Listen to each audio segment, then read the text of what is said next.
mas vamos orar. Senhor Jesus, obrigada, Pai. Obrigada por mais esse dia, obrigada por esse domingo. Obrigada, Senhor, pela tua santa e doce presença nas nossas vidas, dia após dia, Senhor. Obrigada, Deus, porque tu és bom o tempo todo. E queremos colocar diante de ti, Jesus, esse estudo do livro do Êxodo, Êxodo hoje 29. Pai, eu oro para que o teu Espírito Santo venha nos conduzindo, trazendo toda a sabedoria, discernimento, entendimento, né, da tua palavra, Senhor. Como é bom, Deus, como é bom realmente mergulhar nas maravilhas da tua palavra. A tua palavra é maravilhosa, ela é lâmpada, ela é luz para o nosso caminhar, Senhor. E como é bom a gente poder estar aqui em grupo, né, com pessoas compartilhando desse banquete logo de manhã, Senhor, esse pão do céu, que é a tua palavra, Jesus. Que o Senhor possa estar despertando em nós cada vez mais o desejo, a fome de entender a tua palavra, de ler a tua palavra, de estudar as Escrituras. Em nome de Jesus. Amém. Amém, queridos. Bom dia para quem chegou aí. Depois a gente vai estar hoje estudando o Êxodo 29.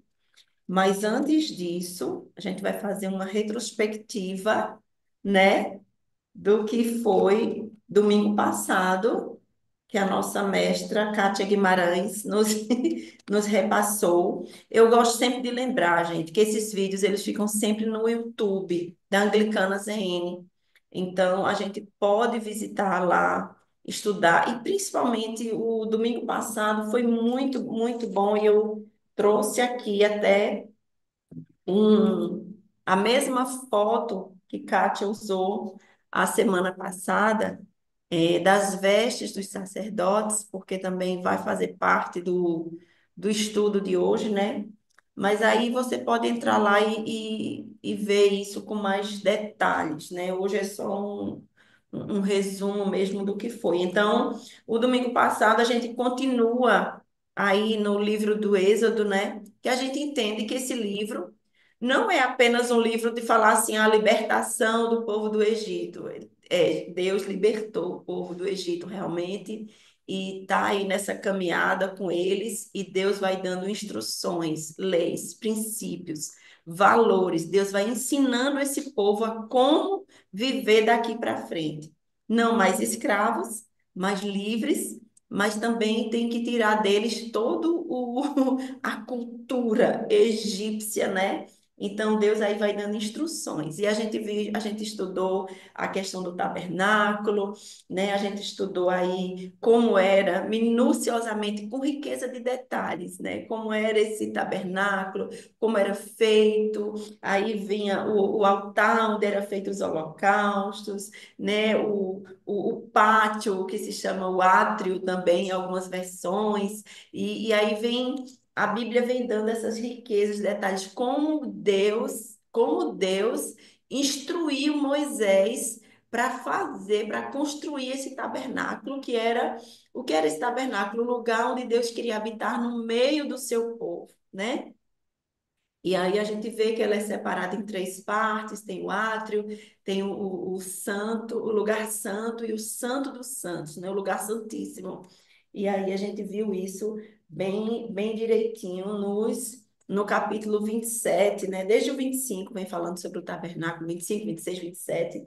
E aí no 28 a gente falou sobre as vestes sacerdotais. E eu queria trazer aqui, vou só compartilhar aí com vocês essa imagem que Kátia trouxe. Eu queria só que vocês dissessem, pode abrir o microfone e dizer assim, tá ok, porque eu não estou conseguindo ver todos aqui. Ah, Ok. pode fazer assim com o dedinho que tá Ok, ok. ok.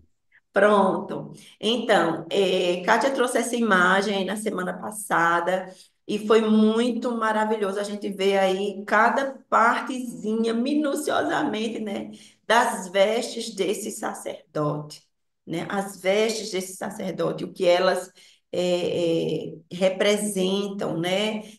Essa coroa aí em cima. Eu me lembro que Kátia falou, né, que está escrito, consagrado ao Senhor, né, santidade ao Senhor, assim, e explicou direitinho as cores, inclusive, eu, coincidentemente, dei carona a uma pessoa e uma pessoa de uma outra comunidade, e ela estava falando que não entendia essa coisa das cores, né, e eu falei, meu Deus, isso aí comecei.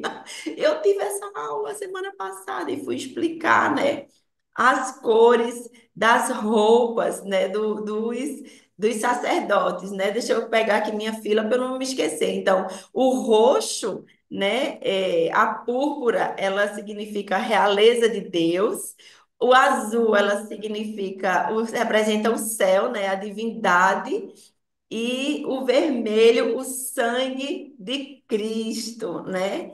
E assim, agora a gente já sabe, olha, o que que representa essa cor azul aqui? É a divindade, né? O céu, né? O vermelho, o carmesim, o sangue de Cristo, o roxo, a realeza, né? O Rei dos Reis, a majestade de Deus. Então, tem todo um significado aí nessa roupa do sacerdote que Deus escolheu. Diga-se de passagem, Deus escolheu o sacerdote Arão e os seus 4 filhos, né?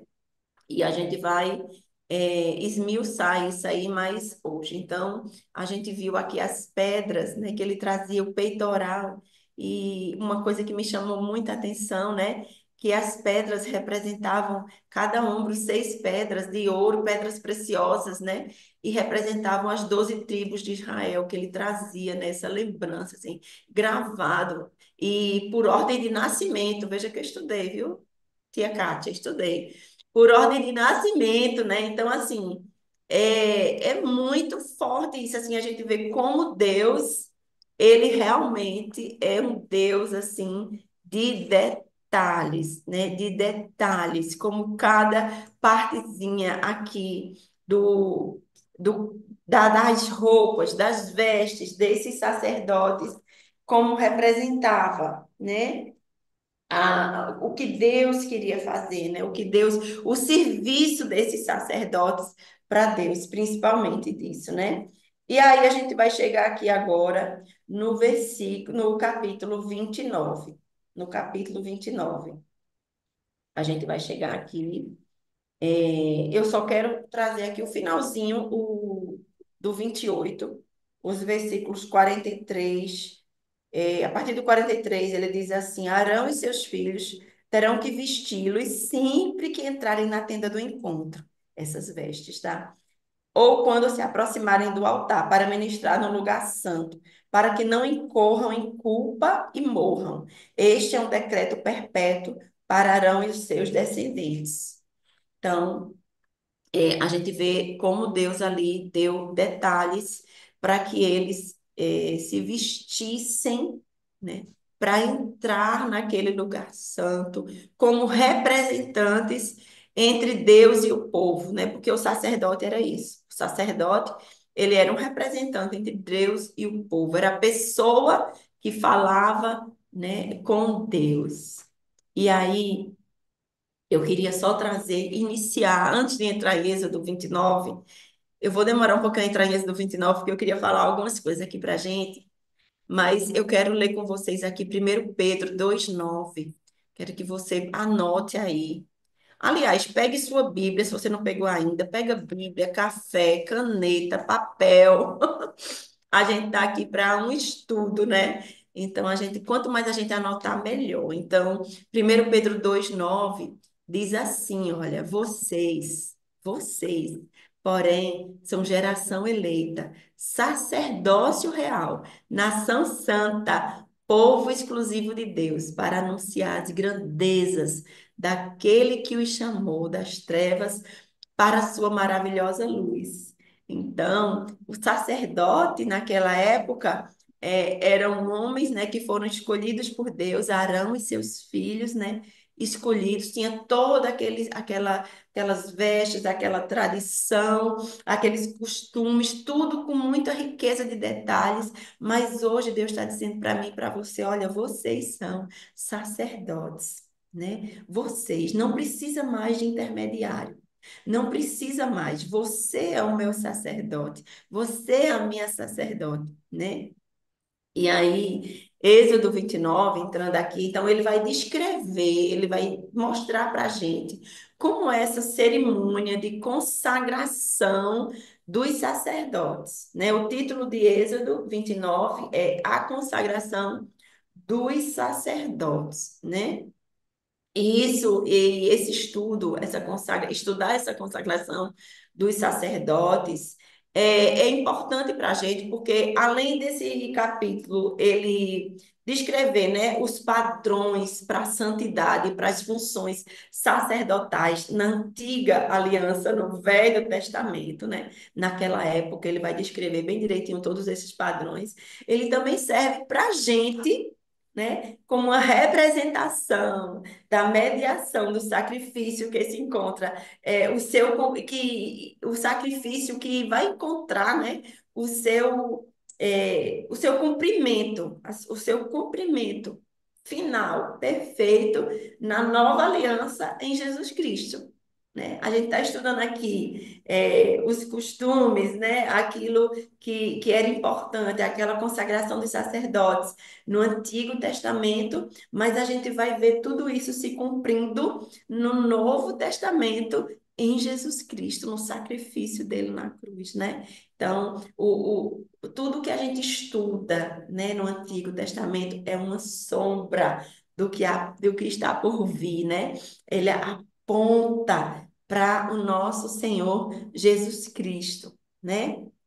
E aí, Êxodo 29 ele vai falar do versículo do 1 ao 9, ele vai falar sobre a preparação dos sacerdotes, né? Depois do 10 ao 37 ele fala o ritual de sacrifícios na ordenação desses sacerdotes.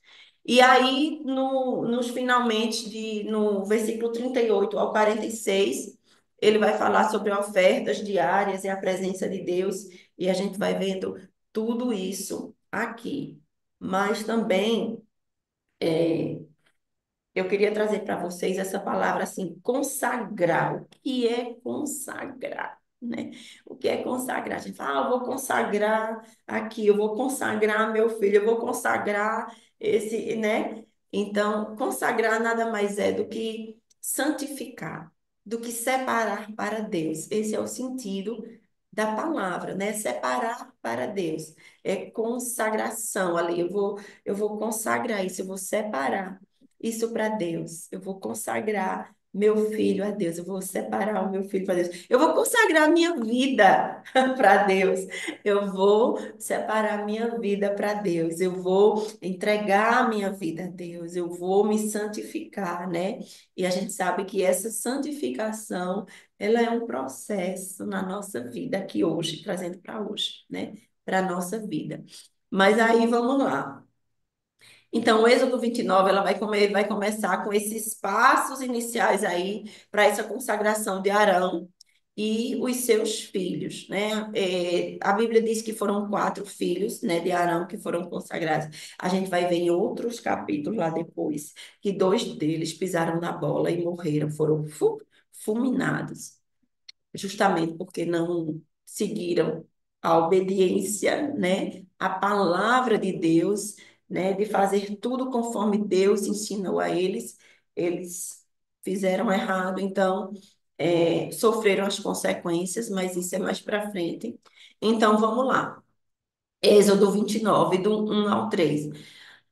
Nossa, vamos lá. Diz assim, o versículo 1, eu vou ler do 1 ao 3.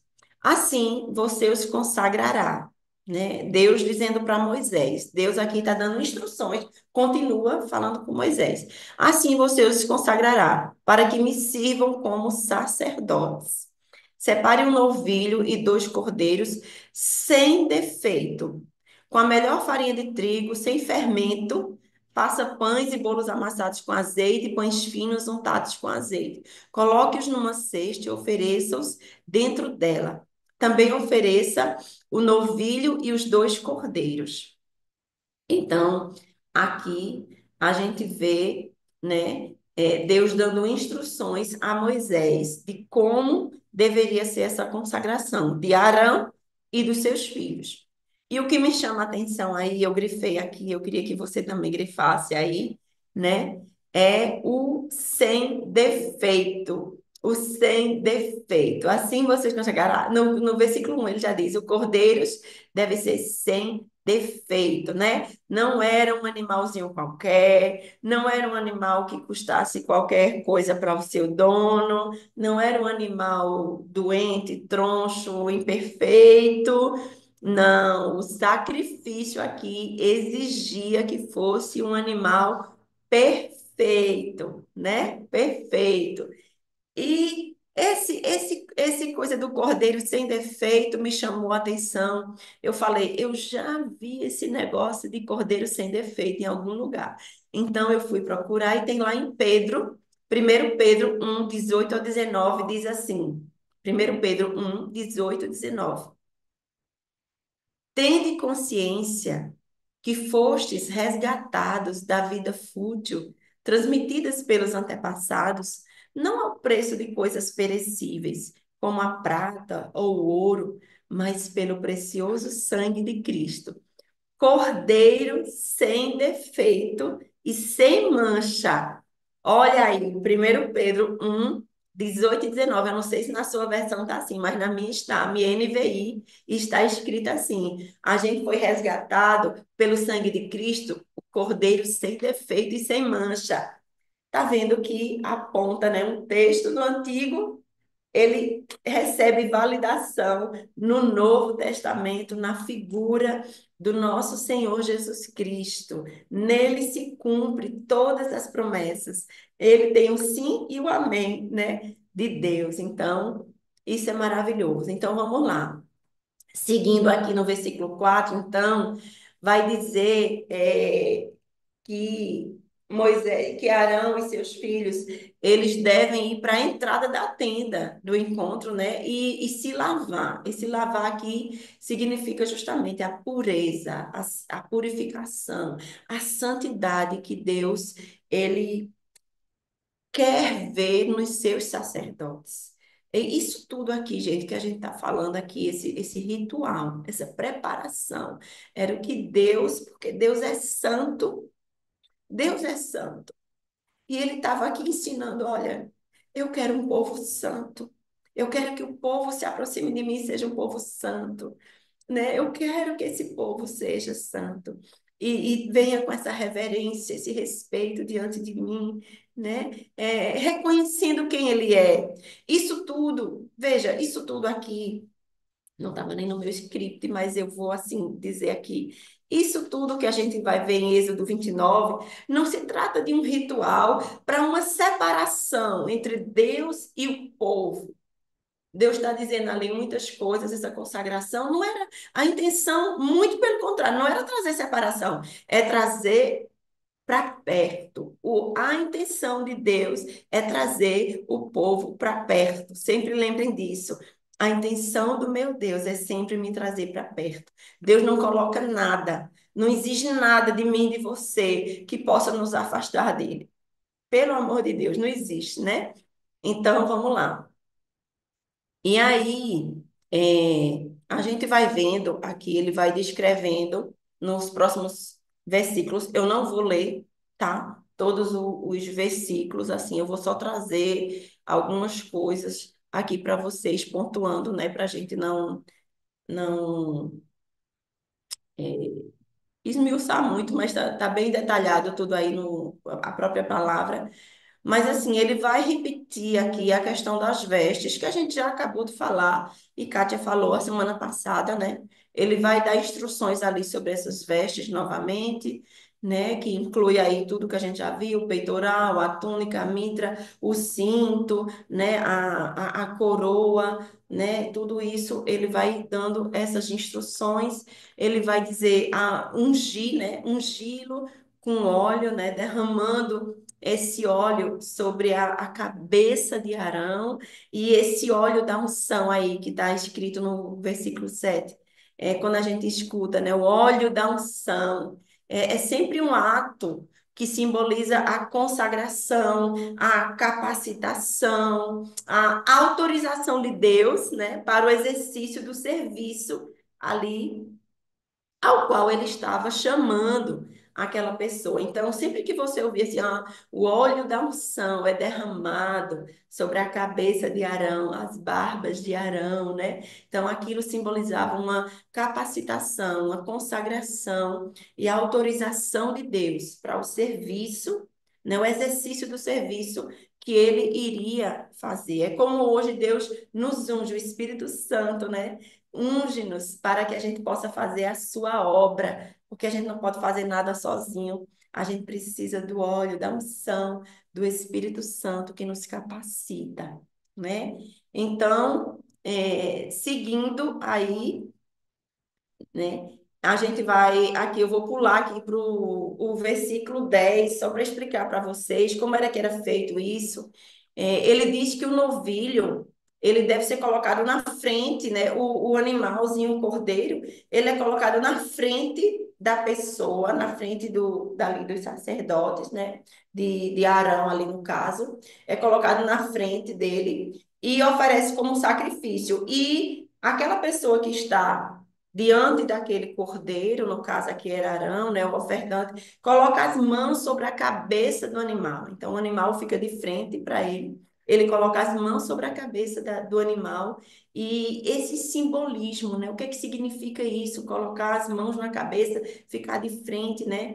É a identificação ali e a transferência de pecados, né? Ali era um ritual de consagração. Então, é como se Arão estivesse transferindo para aquele animal, para aquele cordeiro, o seu pecado, a sua culpa, né? Fazendo uma transferência de pecado. O animal ali, o cordeiro, ele estava levando a culpa pelo pecado. Né? A vida desse cordeiro, desse animal, ele é entregue como oferta pelos pecados do seu ofertante. Então, isso é uma transferência, né, de pecados. E a gente vai ver em Hebreus 9 que Jesus Cristo, ele é o sumo sacerdote, né? Ele não apenas ofereceu sacrifícios, mas se ofereceu ele mesmo como o sacrifício perfeito, definitivo e suficiente, né, para a purificação dos nossos pecados. Jesus, ele é esse sumo sacerdote, e ao mesmo tempo ele é o cordeiro, né, que recebeu, foi transferido para Jesus todos os nossos pecados. Ele se identificou, ele recebeu, né, a culpa, o castigo que nos traz a paz estava sobre ele, né? E por ele nós fomos curados e perdoados. Então, tudo isso que a gente está vendo aqui em Êxodo é consumado em Cristo, né? E aí eu queria ler com vocês aqui Hebreus 10 do 9 ao 13, ele diz assim, ó, Hebreus 10 do 9 ao 13. Jesus dizendo assim: Aqui estou, vim para fazer a tua vontade. Ele cancela o primeiro para estabelecer o segundo. Pelo cumprimento dessa vontade, fomos santificados por meio do sacrifício do corpo de Jesus, oferecido uma vez por todas. Dia após dia, todo sacerdote no Antigo Testamento apresenta-se e exerce os seus deveres religiosos. Repetidamente oferece os mesmos sacrifícios, que nunca podem remover os pecados. Mas quando esse sacerdote acabou de oferecer para sempre um único sacrifício pelos pecados, assentou-se à direita de Deus. Daí em diante, ele está esperando até que os seus inimigos sejam colocados como estrado dos seus pés. Porque, por meio de um único sacrifício, ele aperfeiçoou para sempre os que estão sendo santificados. Jesus amado, isso é Hebreus 10 do 9 ao 13. Depois você anota, depois você vai lá e vê, né? Mas aí, seguindo o ritual aqui de Êxodo 29, a gente vai ver aqui que tem uma coisa também que eu me lembrei daquela passagem da gente da Páscoa, porque o versículo 12 ele diz que devia pegar com o dedo, né, o sangue, Moisés deveria pegar é, o sangue ali do cordeiro, do sacrifício, e derramar na base do altar, ali, né, nas pontas do altar e na base do altar. Isso me chama a atenção, a coisa de. A gente lembra da Páscoa, quando o cordeiro foi morto e o sangue ficava na porta, né? Para que o anjo da morte passasse, vendo o sangue, não matasse ali os primogênitos. Vocês lembram disso? Então, o sangue ali como preço pelo pecado, né? Derramando o sangue do pecado. E aí, eu queria só chamar a atenção aqui, rapidinho, eu vou pular aqui para um versículo também que me chama a atenção. Ele vai seguindo aí, né, com esse ritual, né, do cordeiro, de consagração de Arão e dos seus filhos. Mas olha só aqui, no versículo do 15 ao 18, ele diz assim, ó, eu vou pegar o 19. Pegue depois outro cordeiro, Arão e seus filhos colocarão as mãos sobre a cabeça do animal e você o sacrificará, né? Ele está dizendo. E aí, uma coisa que me chama a atenção, veja só o que que ele diz. Isso aqui já é o outro cordeiro, né? O primeiro cordeiro foi sacrificado como uma oferta queimada, que simbolizava a entrega total, né? Ali o sacrifício de sangue. Então, era um gesto de entrega, né? Aroma agradável ao Senhor. E aí ele diz assim, olha, no versículo 20: pegue do sangue e coloque na ponta da orelha direita de Arão e dos seus filhos, no polegar da mão direita e do pé direito, e de cada um deles derrame o resto do sangue nos lados do altar, né? E aí, essa coisa assim do sangue na orelha, sangue no dedo do polegar, sangue no dedo do pé, eu fui procurar, né, isso, e eu vi que isso tem uma representação, assim, a santidade, a consagração na orelha, para que a gente possa ouvir a palavra de Deus, né, dedicação para ouvir a Deus, o sangue no polegar, a questão da santidade, né, para a gente fazer a obra de Deus. Então, o sangue ali, ó, santificando, trazendo santidade, né? O sangue no dedo do pé representa a santidade para a gente andar cuidadosamente no serviço de Deus. Então, eu achei isso tão interessante. O sangue da orelha, o sangue no polegar e o sangue no dedo do pé. O ouvir, o fazer e o andar em santidade, né? Em santidade. Aleluia, né? Aleluia, Jesus. Deus é maravilhoso.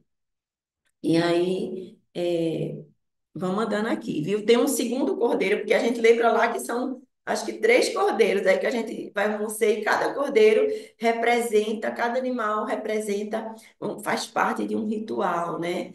E aí o segundo cordeiro, ele é conhecido como o cordeiro da ordenação, né? E também configura aqui um elemento crucial nessa cerimônia de consagração, né? O texto vai relatando aí, em Êxodo 29, que após Arão e seus filhos terem feito a imposição das mãos sobre a cabeça do cordeiro, ele foi sacrificado, né? E aí, então, Moisés coloca esse sangue, né, nas partes do corpo dos sacerdotes, que seria a orelha, as mãos e o dedo e o pé, como a gente já viu aqui, né? E aí, depois eles vão oferecer essas partes do cordeiro, justamente com porção de pães asmos, bolo amassado, azeite fino, né? Tudo isso como parte dessa oferta de gratidão a Deus por tudo que eles estavam recebendo de perdão ali, né? De pecados. E essa oferta de gratidão me chama a atenção também, porque às vezes a gente pensa assim, vou fazer uma oferta para Deus. Para receber algo em troca, né? E como é importante a gente fazer oferta de gratidão a Deus. Eu me lembro, uma vez, a gente estava participando de um evento e esse evento foi tão maravilhoso, a gente se preparou tanto. Foi um reconstruir das antigas. Quem é das antigas sabe, lá em Limoeiro, em Paudalho, sei lá ainda. E esse reconstruir foi tão maravilhoso que quando eu voltei de lá, eu senti realmente Deus falar para mim que Ele queria uma oferta de gratidão. Eu queria dar para Ele uma oferta de gratidão, porque eu disse, Deus, foi tudo tão bom. A gente tinha feito jejum para o evento e tudo e tal, foi massa. Mas depois eu disse, Deus, eu preciso ofertar, fazer uma oferta de gratidão ao Senhor, porque foi muito bom. E aí, um jejum de gratidão, veio um jejum de gratidão. Eu tirei algo que eu disse, esse algo eu vou dar como gratidão por todo o bem que ele fez. Ele não precisa disso, tá? Ele não precisa, mas eu precisava, porque o meu coração estava explodindo de gratidão por ele, né? Por ele, porque ele é muito bom. E aí, gente, a gente vai seguindo aqui nessa consagração de Arão e dos filhos dele. A gente vê assim é, como tem a mão assim de Deus, porque você pode pensar assim, mas isso aí tudo que a gente está vendo, essa consagração era para aquela época, aquele povo precisava, né? Precisava desse sumo sacerdote ali, mas hoje eu e você somos chamados, né, de sacerdotes, como a gente precisa está buscando essa santidade diante do Senhor, não viver a vida de qualquer jeito. A gente tem uma unção sobre nós. A gente tem unção sobre nós. O Espírito de Deus habita em nós. A gente precisa levar a nossa vida a sério, levar a obediência a sério, levar Deus a sério, né? E assim, não levar a vida de qualquer jeito, porque Deus se importa comigo e com você. Deus se importa com a gente. E Deus quer trazer a gente sempre mais para perto. E sujinho a gente não consegue, então a gente precisa se lavar, se limpar, né? Buscar esse perdão em Jesus, que ele já disponibilizou. Mas vamos lá, vamos seguindo aqui o nosso estudo. Eu vou pular aqui já, né, para o versículos aí 29 que me chamou a atenção aqui. Esse versículo 29 diz assim, ó, 29 e 30.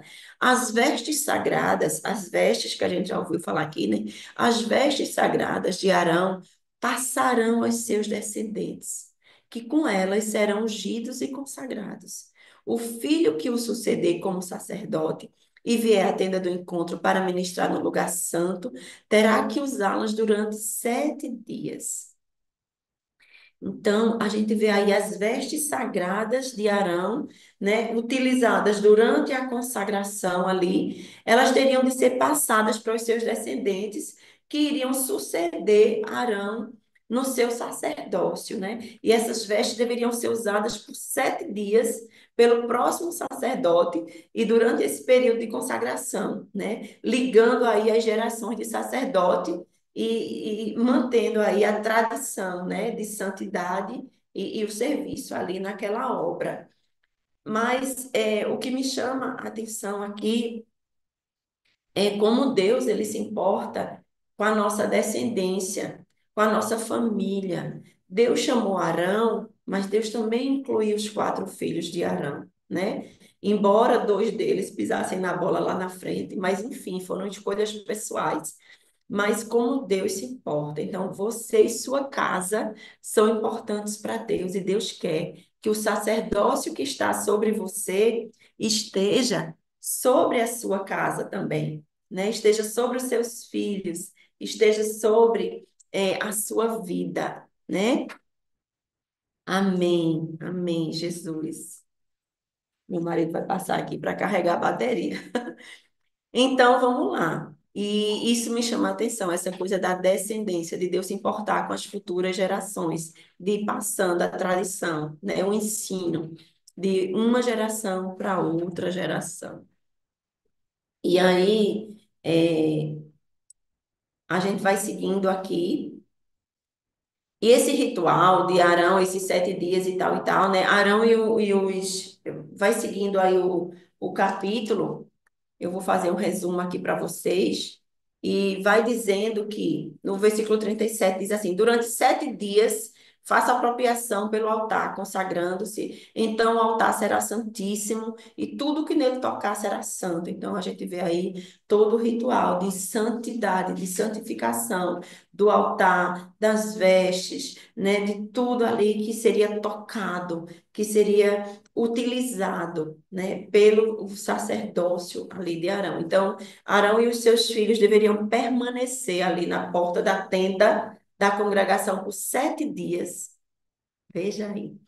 Completando o período de sua consagração. Então, por 7 dias, eles eram, né, eles deveriam se manter ali à porta da tenda. E a obediência, né, minha gente? A obediência, porque 7 dias você ficar à porta de uma tenda, assim, assim, eu já teria entrado, acho que no segundo, terceiro dia, ter dado uma espiadinha, enfim. Mas é Deus trabalhando o caráter, a obediência, né? Tudo ali, todo esse simbolismo, né? E aí vai dizer, também, eu vi que o texto, a Bíblia, ele não esclarece, né, de forma específica o que aconteceria em cada um desses dias. Não diz, só diz que eles ficam 7 dias ali na porta, né? E alguns estudiosos acreditam que todo o processo de escrito, de ordenação, durava esse período completo, né, esse período de 7 dias, enquanto outros estudiosos sugerem que talvez os rituais fossem repetidos durante os 7 dias, ou seja, alguns acham que durante 7 dias eles ficavam ali, outros acham que durante 7 dias eram repetidos dia após dia, né? Seja como for esse período, nesse período o altar era purificado, santificado, né, assegurando que fosse um local digno, né, para esses encontros com Deus e o seu povo. O propósito disso tudo aqui era que fosse um lugar santo onde Deus pudesse encontrar-se com o seu povo, né? Com o seu povo. E aí, fala aqui também, outra coisa que me chamou a atenção, nos versículos, no versículo 38 e 39 é que quando fala das ofertas, as ofertas diárias, né, e a presença de Deus, ele diz assim, ó, versículo 38, eis o que você terá que sacrificar regularmente. Coloca uma caneta vermelha aí, assim, ó, regularmente sobre o altar. A cada dia, dois cordeiros de um ano. Ofereça um de manhã e o outro ao entardecer. Então, a gente vê aqui que esse ritual era feito regularmente, né? A cada dia, dois cordeirinhos de um ano, oferecia um de manhã e o outro a entardecer. E aí, como eu já li aqui antes para vocês, aquele texto de 1 Pedro, ele diz que Jesus fez o sacrifício dele uma única vez, uma única vez, né? Não precisava mais, a gente não precisa mais, né? De rituais, de fitinha bendita, de água benta, de banho de não sei de quê, de nada. O ritual que era para ser feito, já foi cumprido. A gente não precisa. Olha, é um engano essa coisa de matar a galinha, ir para a encruzilhada e fazer não sei o quê. Minha gente, eu fico assim pensando, né? O engano, assim, como é bom a gente estudar a palavra, porque ela é a verdade que nos liberta. Porque o sacrifício já foi feito. Isso aqui era no Antigo Testamento, né? Oferecia de manhã à tarde o cordeiro. Hoje nós somos livres em Cristo. Hoje eu e você não precisamos nem de mediadores entre eu e Deus, entre você e Deus, e nem de sacrifícios. Você não precisa raspar a cabeça, ficar 7 dias sem comer, ficar não sei o quê. Vários rituais que fazem aí loucuras, né? Para se aproximar de Deus. Veja, o próprio Deus, a iniciativa de se aproximar é de Deus para a gente. Não tem nada que eu e você possa fazer para aproximar. Eu vou fazer esse ritual. Ele já fez. Ele já fez. Agora, lógico, a gente precisa de atitudes, de posicionamento, né? De buscar o Senhor, de ler a palavra, de orar, de fazer o nosso devocional, de estar mais perto dele, porque ele já fez. Ele já se aproximou. Ele nos amou primeiro. Então você é livre. Livre em nome de Jesus Cristo, pelo sangue de Jesus, para viver uma vida plena, abundante com o Senhor, né? Mas vamos lá. E aqui, estou finalizando, né? Vou finalizar aqui, fazer um resumo aqui para vocês desses finais, né? Que esses últimos versículos, o que eu já li do 38, 39 até o 43, né, vai dar instruções ali detalhadas sobre as ofertas diárias que deveriam ser feitas no altar. Então, aqui ele vai trazendo. Essas ofertas consistiam em sacrifícios contínuos, né, que foram estabelecidos para ocorrerem diariamente, manhã e tarde, facilitando a comunhão por meio da expiação do pecado e simbolizando a constante dependência de Israel, daquele povo, né, em relação à provisão e graça de Deus. Então, Deus estava fazendo isso para que eles fossem, né, tivessem os seus pecados perdoados e pudessem se aproximar de Deus. Eles precisariam passar por esse ritual ali. Então, 2 vezes ao dia, né? Um cordeiro de um ano deveria ser oferecido e uma vez pela manhã ao entardecer. E cada oferta de cordeiro deveria ser acompanhada por uma oferta também de cereal, feita de flor de farinha, misturada com azeite puro, né? Então, a gente vai vendo aí todo esses sacrifícios. Esses sacrifícios eram chamados de holocausto contínuo, né? E simbolizavam a necessidade constante da expiação do pecado, a purificação do povo, a entrega, né? E a adoração ao Senhor. Então, existia uma necessidade constante da expiação pelo pecado. E Deus é tão maravilhoso que enviou o seu próprio filho, né? Dizendo assim: não precisa mais, né? O plano agora é perfeito. E ele veio, né? E ele veio, e ele veio. Aleluia.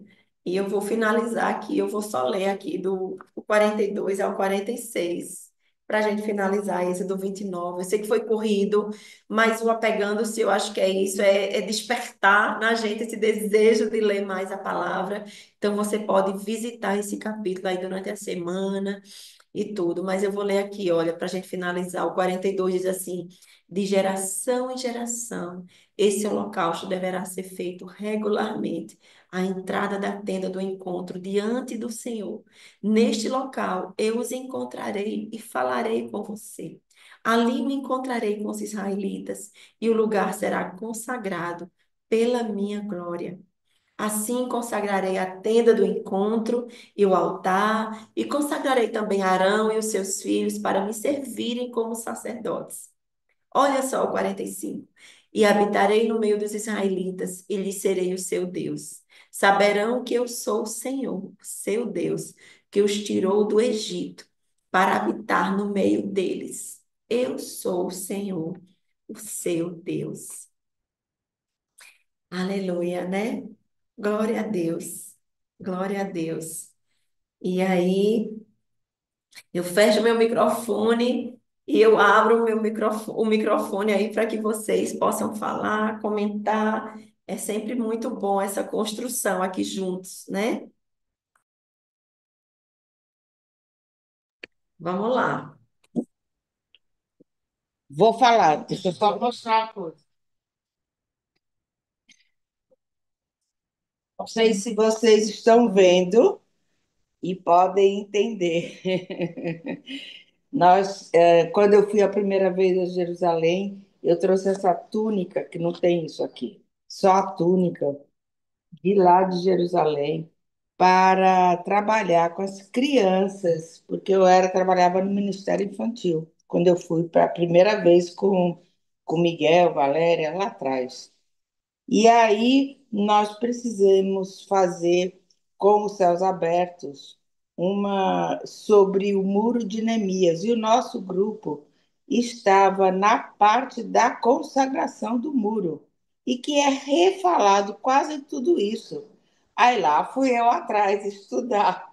Então, eu tenho um turbante branco, que é um lenço que eu faço de turbante, E aí o marido de Bel se fantasiou com a túnica e aqui eu botei as 12 tribos, né? Lógico que eu não tinha todos os elementos, mas a gente entendeu bem, foi falado, explicado, como você explicou. As cores não deu para ser, porque a cor, mas de qualquer forma, tem azul, tem roxo, tem. E a gente também tinha coisas sobre isso, e aí eu achei interessante compartilhar com vocês quando eu vi qual era o, o capítulo. E a mim me chamou muito a atenção a importância e a relação que você fez com Cristo. Como é importante a gente entender isso, como Cristo se tornou o Cordeiro Real, né? Como Cristo foi sacrificado por nós. Então, obrigado mesmo, porque eu acho que a gente sempre aqui com vocês, a gente aprende mais um pouco e volta e estuda, mas aí eu quis compartilhar. Me lembro que a túnica foi cara, não foi barata não, mas eu disse, eu quero levar para o meu ministério, para mostrar para as crianças, me vestir não sei quantas vezes. Aí serve até de Nossa Senhora, porque é azul para fazer as crianças, botava em criança isso, amarrava tudinho, botava um cinto, era bem interessante. Eles amavam, amavam. E aí a minha túnica ainda existe e eu guardei aí a parte sacerdotal, porque um dia, quem sabe, né? Para mais alguma coisa, como já serviu para o nosso próprio ministério, a gente estudando Amém. isso aqui. Então foi muito bom, muito bom. Maravilha. Obrigada para a gente lembrar disso. Tânia. Tá bom. Que lindo. Kátia abriu e tem Larissa aqui que levantou a mão também. Pode, vai, Larissa. Oi, gente, bom dia. Maravilha, meu Deus do céu, eu não tirei minha escuta aqui de vocês. E assim, obrigada, Tânia, por essa veste assim maravilhosa. E Aninha, realmente você se aprofundou nos detalhes, que é o zelo ao Senhor. Maravilha, porque é assim que o Senhor traz, né, esses detalhes.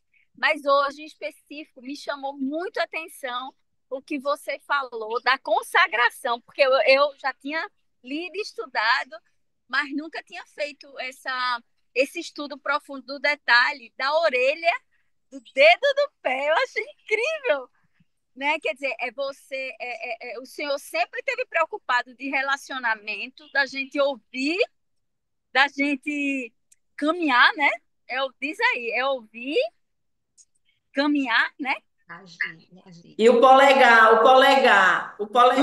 mão. Para poder Ouvir, fazer e andar. ouvir, fazer e andar. Amei, amei, amei, amei. Ouvir, fazer e andar com o Senhor, na consagração ao Senhor. Achei isso perfeito, porque o que Ele quer mesmo é que a gente se consagre. E aí eu acho que você disse uma coisa para mim que abriu muito. Às vezes a gente fica, aumenta a minha sensibilidade. Eu mesmo falo muito, aumenta a nossa sensibilidade para ouvir.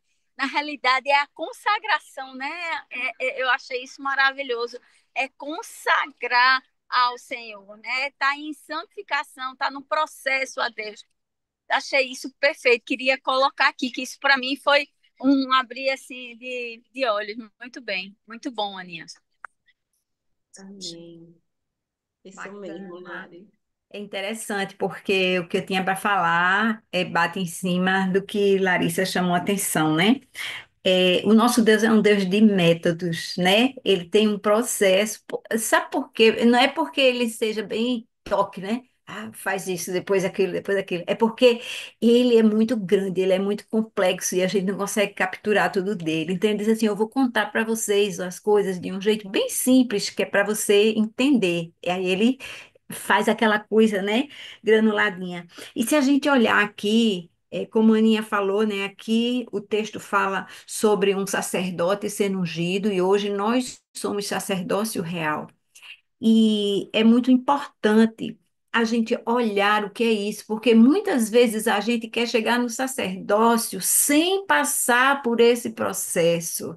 E aí é quando a coisa não funciona.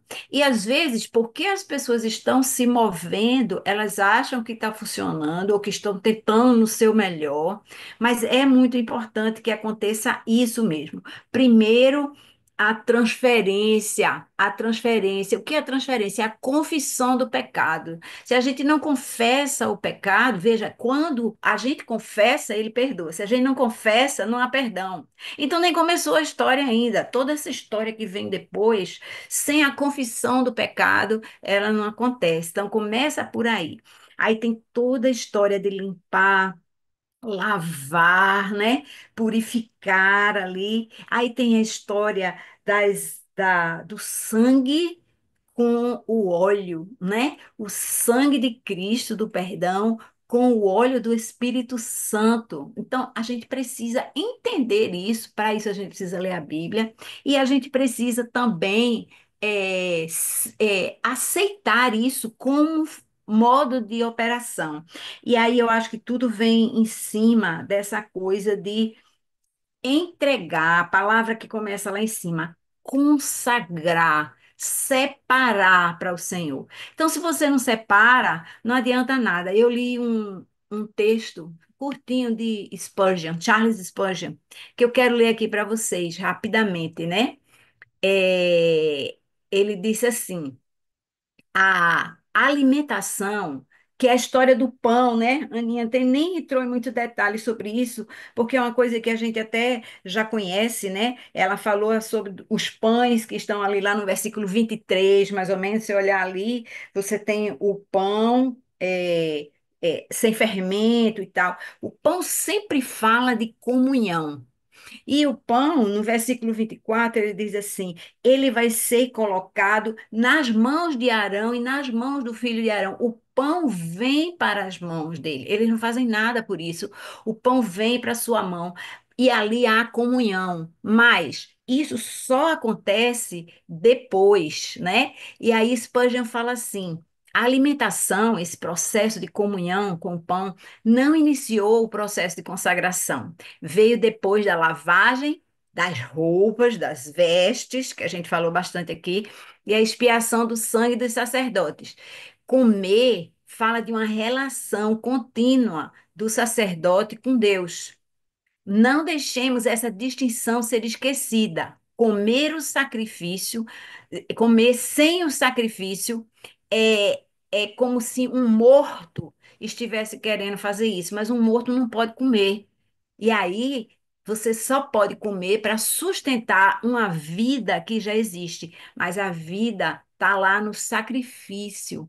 Então é muito importante que a gente entenda, né? Há um processo e se a gente pular esse processo, a gente fica tentando fazer a comunhão do pão de todo jeito, a gente fica tentando ir com a mão agir, mas a mão não recebeu o sangue de Cristo. Se liga, porque há um processo e a gente é convidado a seguir esse processo. Desculpa aí, alonguei.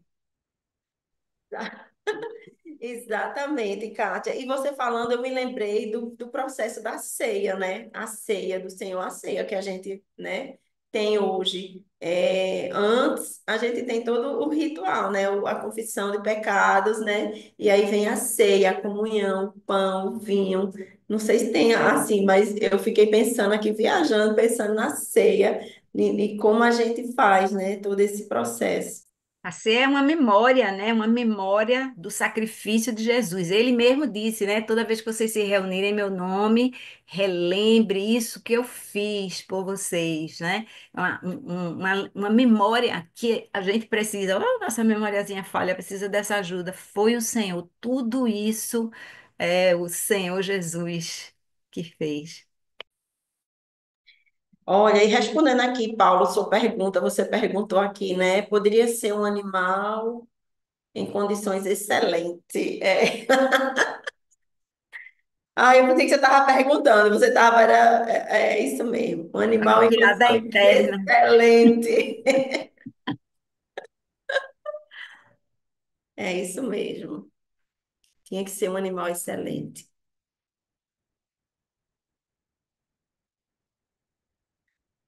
Vamos lá, gente. Se alguém mais?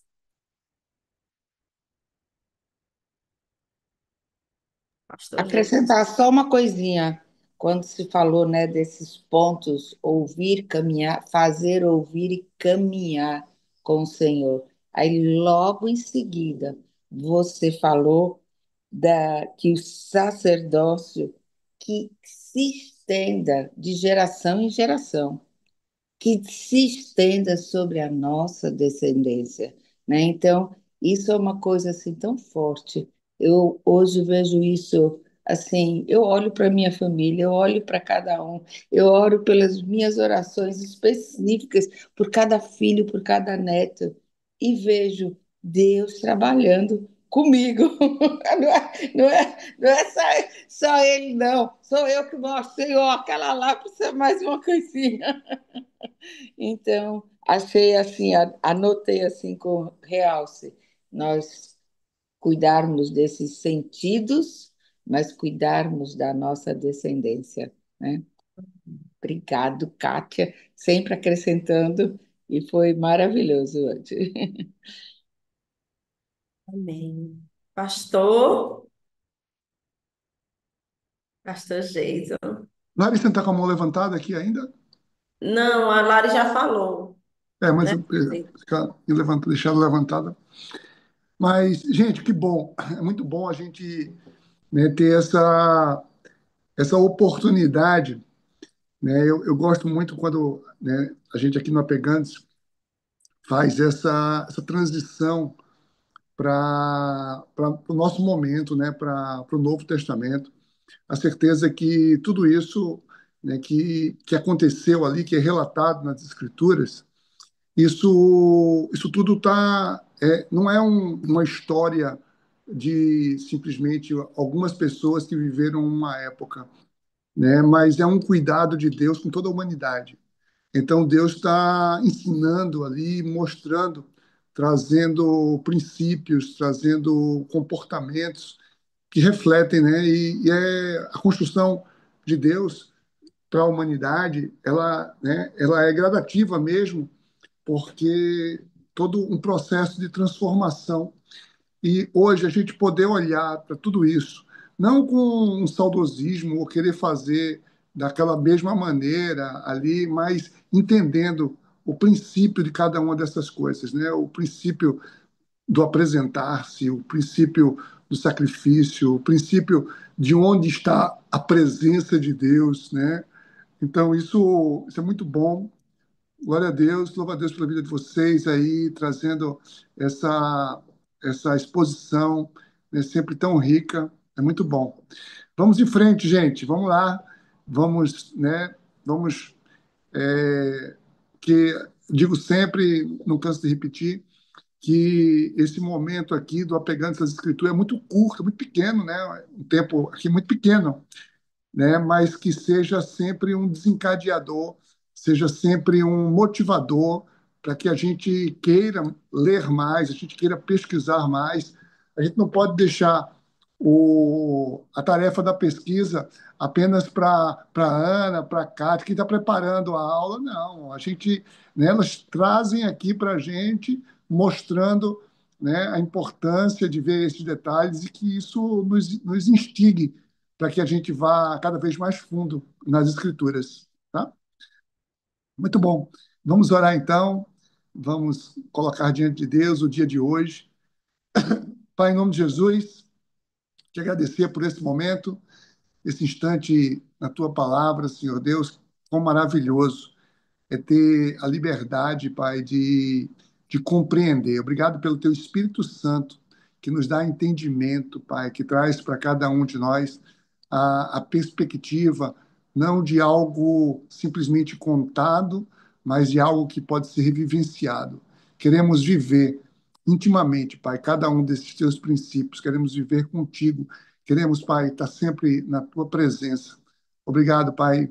Aceita o nosso domingo. Nós queremos apresentar nesse domingo o nosso sacrifício, a nossa consagração diante da tua bondade, diante da tua graça. Obrigado em nome de Jesus. Amém. Amém, Amém. gente. Amém, Um amém. ótimo domingo para todos. Né? Nos encontramos logo mais nas nossas celebrações, né? Nas nossas celebrações regulares. Hoje, vocês podem ver, eu não estou no trânsito, ainda estou em casa. Hoje de manhã eu não vou estar na Zona Norte, hoje de manhã eu vou estar pregando lá na Paz e né, que hoje a gente possa vivenciar, né, um domingo aí na presença de Deus. Deus abençoe a todos vocês. Até logo Amém. mais. Amém. Até mais tarde. Amém. Tchau, gente. Amém. Domingo. Amém. Bom domingo. Amém. Bom domingo. Até Amém, segunda. bom domingo. Bom domingo a Obrigada. Bom todos. domingo.